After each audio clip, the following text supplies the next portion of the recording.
Ryan Coogler needs to firmly address that he was inspired by a Latin American vampire movie because we are owed our flowers. Also, Ryan, I saw that tamale story you put in the movie. Where's the Latino extras?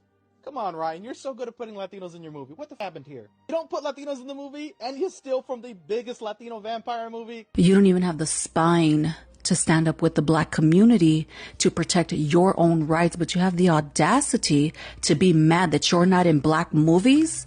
Wasn't this you a few years ago? Ryan Coogler treats Latinos with so much love. We're gonna mail you your Latino card because you're one of us now. Ryan Coogler put a lot of care and thought into historically and culturally representing the Mexican indigenous community in Black Panther, yet here you are, biting a hand that fed you by insulting him, claiming he stole from a white man's movie. By the way, a movie where you were portrayed as a villain in your own homeland.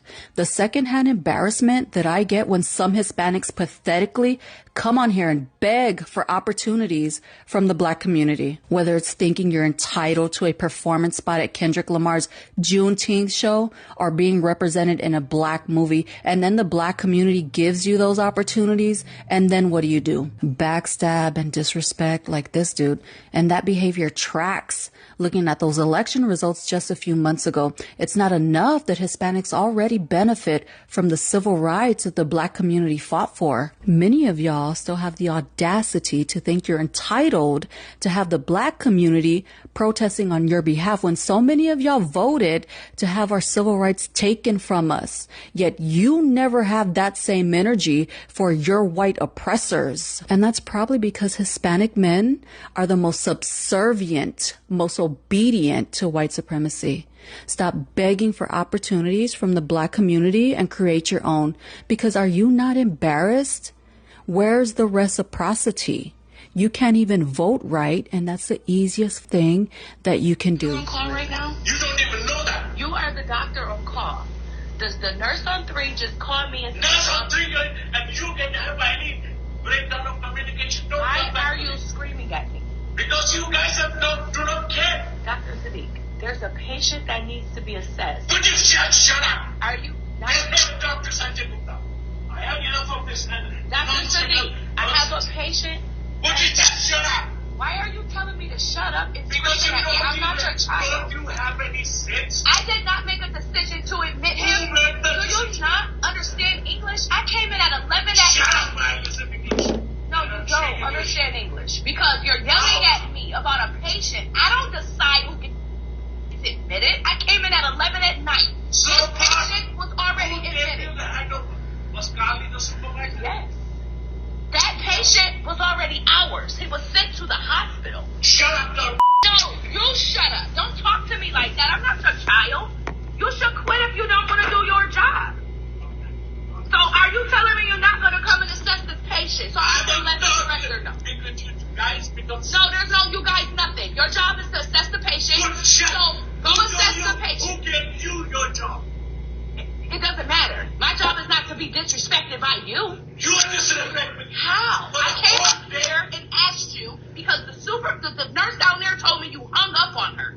I would hang up on you too because you guys are. You shouldn't be a physician. You shouldn't be a physician. You don't own this hospital. It's not your decision. I own the hospital. It's not your decision. I own the hospital. No, you don't own this hospital. Because if you owned anything, you wouldn't be talking to someone the way you're talking to them. That's unprofessional. What people you are? You don't take a. I have a patient downstairs who needs a doctor, and you're yelling at me about who took him. Send him out. So you're not going to see the patient. I'm not going to see him. Okay. Now, y'all remember when I told y'all all nurses aren't leaders and all doctors are not professional. So y'all, I'm walking in Walmart. And I walk past these kids and they just start like laughing like something was funny. I had to turn around and ask them what's funny because kids always laugh when I walk past like what's funny to y'all? Excuse me. No, I'm talking. Come here. Yeah, I just want to ask you something. I'm not mad. Where your grandma? I don't want to get you in trouble. So question. I just want to ask y'all because I know a lot of kids, they laugh at my butt, but I'm not a kid, so I don't know what would make them laugh. Can you tell me what made you laugh? I just want to know from a kid's because I'm not a kid, so I just don't. But a lot of kids do that. I don't know what'd be funny about it. Oh, it's just like, it's like big for your size. Oh, okay, so that makes sense. That makes sense. I appreciate you. Thank you so much. You're welcome. Take care of yourself, okay? Thank you, baby. Thank you. That helped me out a lot. Seriously, I'm gonna keep saying this until I die. American culture is Black American culture. It just gets filtered out and watered down and whitewashed until they can give credit to a white guy. Jazz, country, rock and roll, rap, all Black American creation. And then you want to move to the protest side. Bro, not only did Black Lives Matter spark actual other things like Asian Lives Matter and Queer Lives Matter and Trans Lives Matter, but on the flip side, when racist assholes were trying to say, well, Blue Lives Matter, through humanity, what happened is it translated into less of a sarcastic thing and more into a genuine, like, support your nurses and firefighters and EMTs. So even the people who might be the most discriminatory, they got to think of Black American for their own fun views. Thing that I would like to add, because a lot of the times there's men always saying, well, Tay, didn't you guys scream for equality? Who's we? You guys, there's a reason why I make my content. I never scream for equality. I am not equal to a man. If I talk to a man a certain type of way and he talks to me too crazy, I might cry. He swings on me. You think I'm going to swing back? No, I'm not equal to a man. Do you think if I was going to run and sprint against a man, I'd win? No. Do you think if I was to fight a man, I would win? No. I was raised by men, so I understand men are superior to us.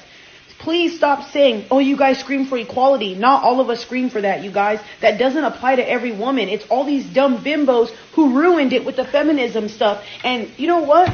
I understand why some women do want equality, but the fact that it backfired on them and they're seeing what real equality looks like makes me laugh, because you know what they did? They ruined it for all the rest of us. I was never raised to think I was equal to a man, but I get treated as such because of other women. Thanks a lot, ladies. All right, so the very first video, right, I want to note and want to reiterate again, Ryan Coogler decided that when he made Black Panther 2, that the front runner, the main antagonist or anti-hero, whatever you want to call it, was going to be Latin, right? That's pretty much what they decided to do instead of having some dude under the sea that was white, right? And you got that representation throughout the whole film.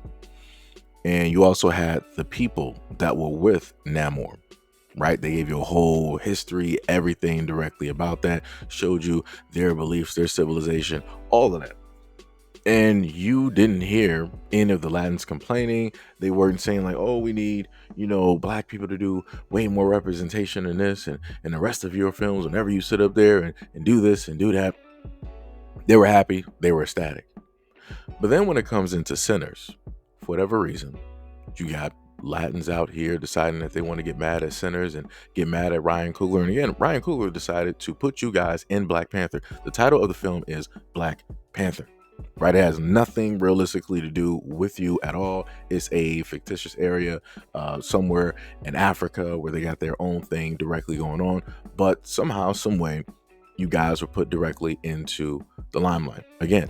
So then we have Sinners, right? And we're dealing with the South. Let's say in areas such as Mississippi. If you look at the populations down there during that time, the main populations in certain areas were Black, white, Asian. Those were the populations that you saw depicted in the films. But for whatever reason, you have loudmouth clowns that want to get online and be like, oh, Ryan Coogler, where was the Latin representation, this, that, and third, and all this other type of stuff. I want people to also know that Latins and Asians and many others count as white. In a lot of ways, they show this by way of films. Better yet, they gave you a perfect example of this by way of the Asian population there. The Black folks couldn't decide that, oh, we're going to have a business on two sides. Nah. White people weren't going to have or allow that to happen. So what did you see? You saw the Asians right? What did they have? They had two businesses. They had one on the black side, one on the white side, being able to get money hand over fist. What do you think the Latins would be able to do if they were there? Hispanics, whatever you want to sit up there and call it, they'll be able to do the exact same things there. But like I said before, it's very interesting that whenever it is that black people come through trying to expound and tell their experiences, their stories, how other people come directly up out of nowhere and are trying to dictate to black people, like, oh, you need to give us some representation too. We were here, and it's not just you. This movie is about us. This movie is about our history. This movie is about our experiences. I'm pretty sure that the Latins directly out there have enough individuals who are highly successful actors, businessmen, whatnot, or whatever, that could decide to do an independent film or a major budget film or partner with a major publication and put out a movie specifically for you. Why are you trying to put weight that is unbelonging to the black community on us, as if we're the ones that's supposed to represent you, talk about and tell your stories? No, that's not how that works. That's not how that works. So like I said, as she pointed out directly in the film, it's funny how he wanted to say all this negative stuff about Ryan Coogler, but it wasn't just that long ago that him and many other Latins were praising Ryan Coogler for what it is that he did in Black Panther. That's some crazy work. Like I said, whenever I see Latins doing their own storytelling and stories, I don't sit up there and think to myself like, yo, where's the black representation? Where am I at specifically in this? Why aren't you telling my story? I'm not doing that. That's your story.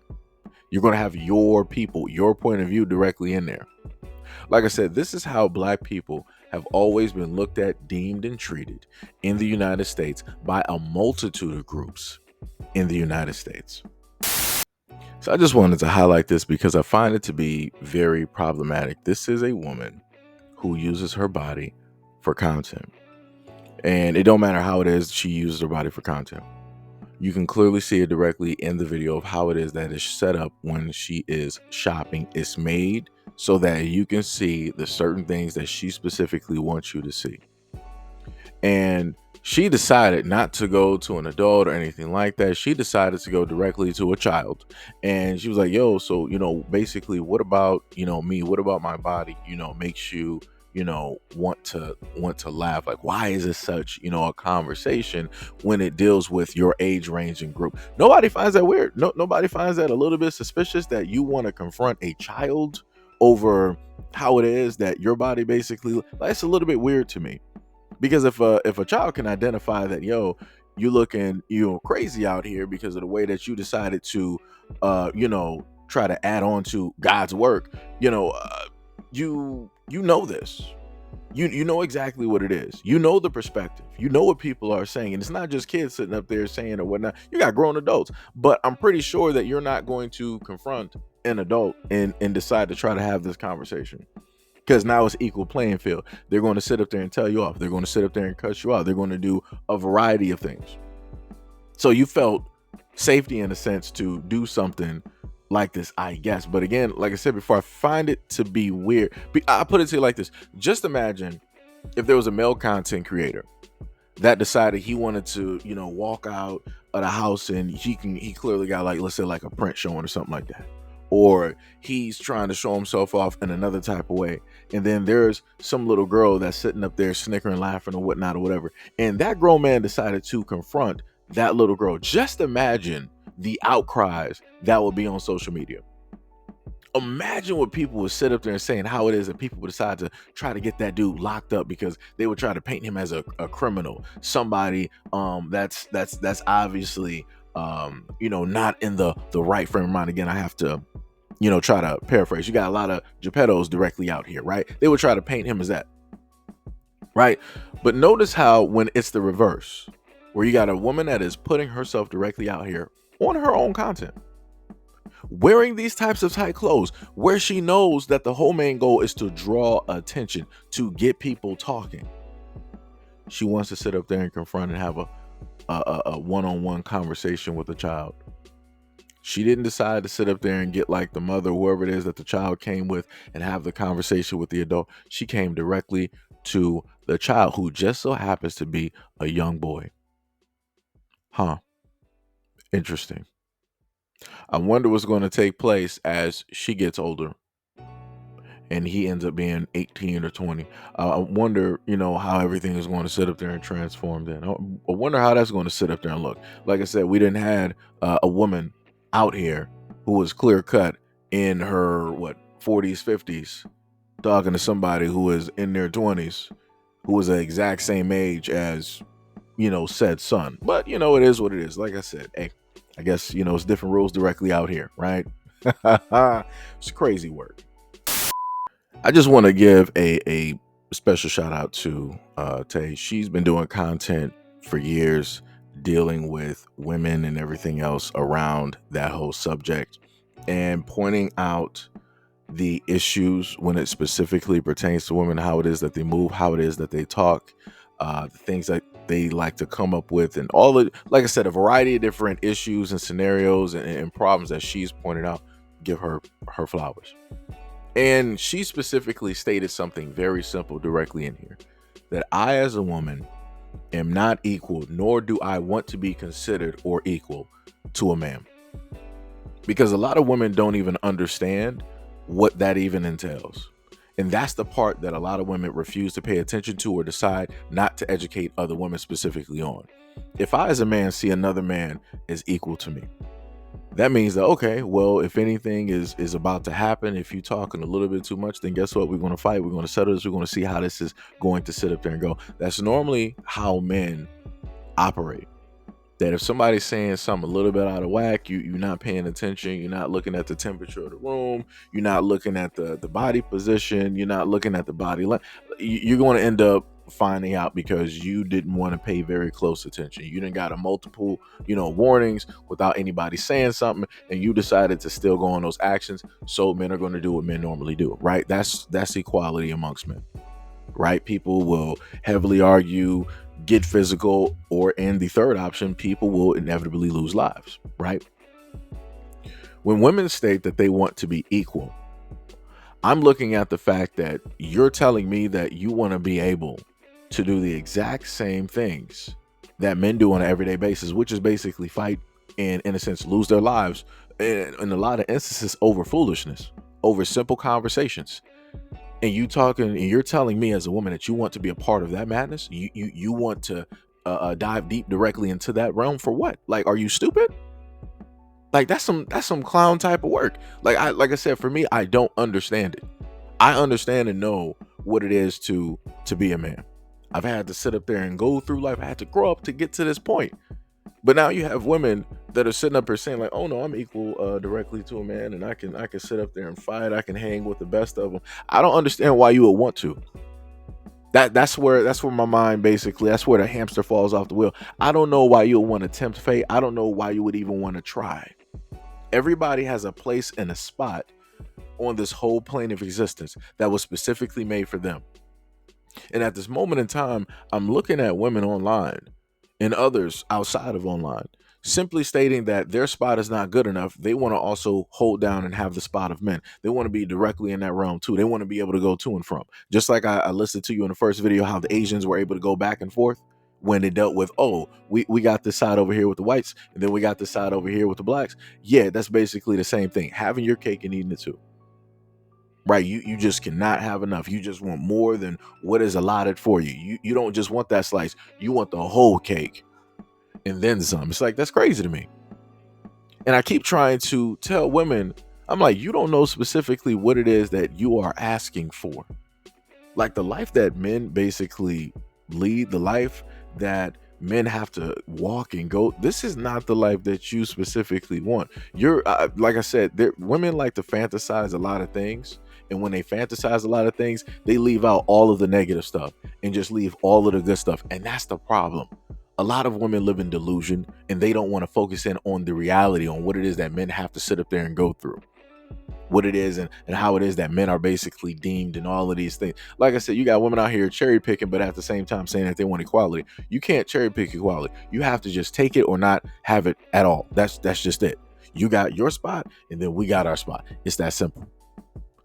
Tay is one of the few women directly out here that I've seen that have a platform that's been doing this for years, that has spoken directly on this fallacy, on this type of belief, on this type of beautified ideal, on what it would be for women to quote unquote be equal. Like she said before, it don't make sense. She never asked for it. And that's why I told people before that you have the some out here that inevitably speak for the many. And those some of women that wanted equality, that wanted the whole feminism and all this other type of stuff, they got it. So for the some, they got what it is that they wanted, and they ruined it for the rest of the women that didn't want no parts of this. And this is why a lot of men sat up there and stated that we can't tell the difference in between the women that want equality and the women that don't, because y'all are standing so close to the rest of those women who want it that we can't tell the difference. But you expect us as men to be able to decipher and tell the difference. That's not how it works. That's not how it works. You have to sit up there and literally split yourself off from those people and let them be on their own island so that men can completely tell the difference. You're not going to sit up there and tell me that you're different from all women, right? That you shouldn't be judged the rest as all the rest of the women selling their bodies and doing this and that. But yet you're standing right next to those women. You're locking arms. You're in the same pictures. I'm not going to be able to differentiate that you're different from these women and these women are different from you. Y'all in the same picture. Y'all all look the same to me. But then y'all want to turn around and basically fault men for viewing the reality while you're sitting up there living in some type of fantasy where you feel that, oh, you're an individual and people should be able to tell it. No. If I decide as a man to go out there and take a picture with somebody throwing up gang signs or somebody sitting up there selling drugs, guess what? People are going to think that I'm right there with them. They're not going to be able to tell that I'm completely different, that I'm not of that lifestyle or whatever. That's because I put myself directly in that picture. I did not do the necessary work that I needed to do in order to clearly separate myself, divide myself off from those individuals. So now I'm going to sit up there and get judged the exact same way that those individuals get judged. Now I'm going to receive the exact same type of treatment from society that those individuals decide, just so happen to get. That's how it works. It's that cut clear, plain and simple. But yet when you explain these things to people, I don't know what you're talking about. This don't make any type of sense. What type of it? Like I said, it's crazy out here. It's crazy. But yet, here we are. But anyways, let me know what you guys think about this video and everything that I stated in the comment description below. And as always, peace, love, and stay tuned for the next video.